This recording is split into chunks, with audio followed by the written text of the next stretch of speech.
Joined by Chris Ryan at the halftime break. Coach, a frantic first quarter. Things slowed down a little bit on the scoreboard in the second. What'd you like? What do you need going into the second half? Well, I love the way that we responded in the second quarter. Things got a little crazy at the end of the first. There's some learning moments going on out there right now. But the kids, took a shot, responded real well. We won the second quarter. We got to clean up our ground ball work, and I think we can have a pretty good second half here. I know the face-off dot was a big priority going into this one. What have you seen there? Yeah, we're working real hard, and we're making things dirty out there. Getting ready for the 2026 Johns Hopkins baseball season with new head coach Nate Mulberg. Coach, what's this process been like, taking over the program, and where's the team at going into the year? Yeah, it's been a really, really fun, competitive year so far.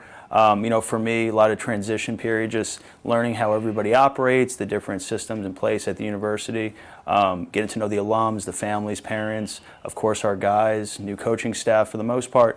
It's been great. I mean, there's been a lot of learning, a lot of adjusting to some new systems. Obviously first year here was elsewhere for a long time at the University of Richmond, so because of that, it's just been really relying on a lot of people within the department as well as alums and individuals to help me get acclimated. And everyone's been really, really welcoming. The parents have been really supportive of me. The players have been really welcoming. The alums have been phenomenal. And overall, it's just been a really great transition and experience so far. Coming from that Division I level to one of the elite Division III programs, how do you balance your background and what you've been doing with what's worked well here already? Yeah, for sure. So, it goes without saying that the program that Coach Babb has built here over the last 46 years with all the amazing alums who have played here, it's been incredible. And they've set us up for really great success for the long term and the future as well. It's really important to me to continue to uphold the tradition that he's built here, that all the alums have built, to create and really keep it moving forward as well as possible. One thing I will tell you, coming from Richmond, where I was for about the last 10 years, phenomenal experience, incredible athletic department. I work with some amazing assistant coaches, and I work for two really, really amazing head coaches in Tracy Woodson and Mick Aoki. Both were really great influences on me, helped me learn how to, operate and run baseball programs at the highest level.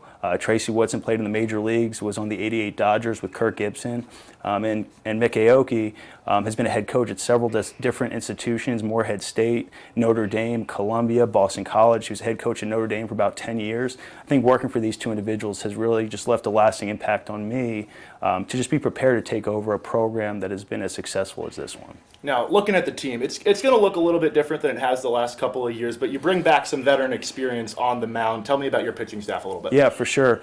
So we got to start with Kieran Collins, of course. Kendall, thanks for joining us. I imagine you're feeling this way too. I'm trying to catch my breath, make sense of what we just saw. Down by 6 with about 30 seconds to play. You and Lauren hit 2 triples. You tie the game. You win it in OT. You're going back to the championship game. What does this mean to you? It means everything, and I think the way we did it and the fashion we did it, it says a lot about our team, because one thing about, with the record we have, we don't get to be in a lot of positions like that, and to see our team step up to that plate, 30 seconds left, and we didn't shy away. We still always knew we had a chance in it. And so I think that just says a lot about us. What is the message after all of that chaos? Then you got to settle down and take care of business in overtime. I think the message is just keep playing Hopkins basketball the way we did it in those last 30 seconds. We just said, here, look, we're here now, and we just got to keep going. Kendall, you had an awesome Centennial Conference tournament last year, 15 points in the championship game. What is it about these big moments that you keep coming through? I think our team just comes together and we keep doing the things we do.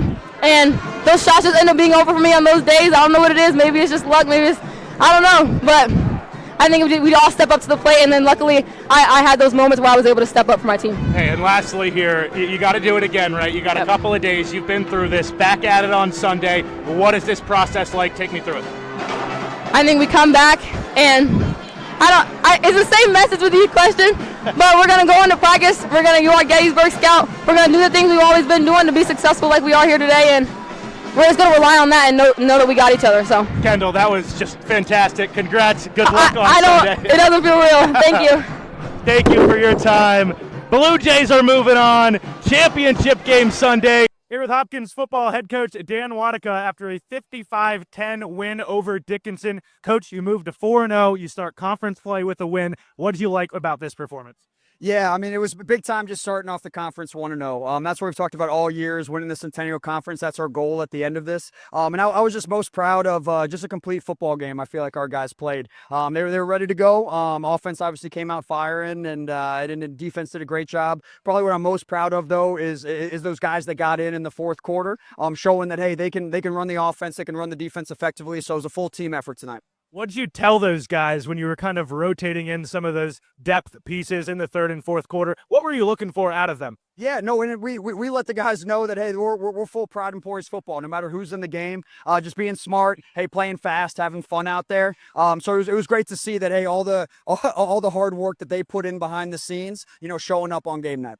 We talked about before this one, staying locked in as you enter conference play after a really good start to the year. How did you feel like your team did that? Obviously, a great result on the scoreboard. Yeah, no, absolutely. I think that's a testament to our guys. I mean, we got a really, really mature group of young men, specifically led by our senior leadership, our captains. So they just do a great job at, hey, taking everything day by day, very process-oriented, getting a little bit better each and every day, not taking anything for granted. So it's really a testament to our guys and how they approach everything. And, Coach, lastly, you got a big one next weekend against Carnegie Mellon coming into town. What are you focusing on here this week in practice heading into that matchup? Yeah, we're going to have a great week of practice. They're a fantastic football team. I've been for a while now, so I know our guys will be excited for the game. We got to make sure we're on our P's and Q's because they're a team that makes you pay if you're not. Head coach Dan Wadika, Johns Hopkins football is 4-0 and 1-0 in Centennial Conference play. Coach, thanks so much for your time. I appreciate it. Thank you so much.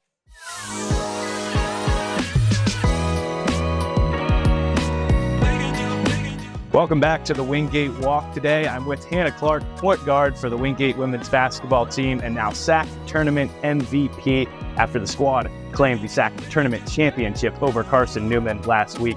Hannah, first of all, thank you and congratulations. Thank you. But just take me through, just what is that moment like of winning that tournament, climbing that ladder, cutting down those nets, holding up that trophy? It's just everything that we dreamed of for all the work that we put in this year. It led to that moment, and it was just such a great moment to be in. What has it been about this squad that has been able to come together and climb that ladder? You've had good rosters and good teams and great regular seasons, but what's it been about this group? I think that everybody just made it the big determination to put their foot forward and to put everything into that game. So we had a lot of people step up to make it a good game. Lost your running mate, Bree Troutman, right at the beginning of the year, one of your good friends. Yeah. How was that tough? And then how did you maybe just step into that position of, I got to take over here as kind of the top dog, the top leader? Yeah, losing Bree was definitely heartbreaking. I definitely didn't know how we were going to do it without her, but her stepping in and becoming like a player's coach was a big thing for us this year. As we get to the end of the court here, who is your kind of favorite player to watch growing up? Who would you kind of model your game after? Definitely after Kyrie Irving. He was just somebody I always looked up to, playing with the Cavs and Boston Celtics. I was always my favorite player. I know you're a sneakerhead. What's the one pair of shoes in your closet that you cannot live without? Probably my Jordan 1 Court Purples. And then lastly, is there one thing from this last week that's just going to stand out to you, whether it's climbing the net itself, just that last buzzer that you're just never going to forget? Definitely my family being able to be there with me and cheer me on the entire game. SAC tournament MVP Hannah Clark, Wingate on to the NCAA tourney this week against Anderson. What's up, Wingate fans? Welcome to another edition of Bulldog Bites. We got another busy week coming your way, complete with a couple postseason games and another Wingate basketball home opener. I'm Ben Robertson, and here's what's going on around campus. First up, we check in with Wingate women's basketball, who plays a special Future Bulldog Day home opener today at 11:30 a.m. inside Cuddy Arena. The Dogs opened up the season this past weekend with wins on the road against Francis Marion and UNC Pembroke. They also play at home this Saturday against Augusta. Both men's and women's soccer teams have punched their tickets into the NCAA tournament. The men's team will host West Florida this Saturday at 3 in a Super Region 2 matchup, while the women take on North Georgia in Salisbury, North Carolina this Thursday in the Southeast Regional. It's SAC tourney time for Wingate volleyball. The Dogs swept their first round matchup with Mars Hill. They drive down to Rock Hill, South Carolina to take on Lenore Rhine today at 4:30 in the semifinals, with a possible final match Thursday night. The Dogs are hunting for their 14th SAC tournament title in the last 18 seasons. Wingate men's basketball opened their season with a win over Charlotte area rivals Belmont Abbey last Friday before falling to Converse in game number 2 of the season. The Dogs are on the road once this week, traveling to Barton. Thanks for watching this week's edition of Bulldog Bites, and remember, go Dogs!